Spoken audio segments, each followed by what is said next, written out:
tokko taane milkiidha hundi keenya haa tokkoomnu wal jibbaatu yoo dhukkuba wal jibbarraa fagaannu humnaan qabnu yoo facaane jabinni yoo tokko taane humnaan qabnu yoo facaane jabinni yoo tokko taane kan qabanne jirru diini islaamaati nuti warra rabbii guddaaf masakamu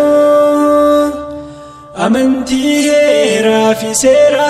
ofii qabu seera qaroomni shaarre zamana kamu addaan baasa dhugaaf dhara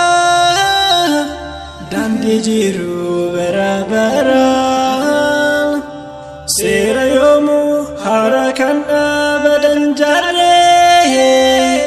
kan qaroomni tokko dhufe isan sharre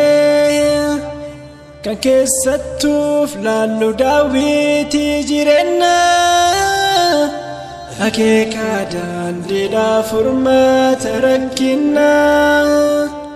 qajeelumaaf dabaluuf baase addaanii kan jallina baneen qur'aana kanaanii yoo tokko taane milkiidha hundi keenya haa tokkoomnu wal jibbaatu yoo dhukkuba wal jibbarraa fagaannu humnaan qabnu yoo facaane jabinni yoo tokko taane humnaan qabnu yoo facaane jabinni yoo tokko taane diini tokkummaaf jaalala onnee labsuu ajaajamne jirra dallansuu liqimsuu yoo wal taane dabarraa waan hunda keessa tokkummaanuuf dhaame rabbiin keenya ogeessa hin facaanu wal qabanna wal malee meeti eenyu qabna milkaa'inni obboleessaa siif milkiidha milkii obboleessa kan kee hin jibbiini yoo wal taane fuulduratti tarkaanfanna diini quwwaa qabu qabnaan ta'uu cabni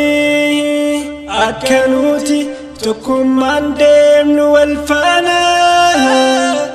ولا تفرقون جد قرآنا فكنيا نفتا أجر صحابتها نقان والجالة قوتو النداني والجالة والإثمار الفتون داهن والإفياد والإنياد برواهن داهن tokko taane milkiidha hundi keenya haa tokkoomnu wal jibbaatu yoo dhukkuba wal jibbarraa fagaannu humnaan qabnu yoo facaane jabinni yoo tokko taane humnaan qabnu yoo facaane jabinni yoo tokko taane humnaan qabnu yoo facaane jabinni yoo tokko taane humnaan qabnu yoo facaane jabinni yoo tokko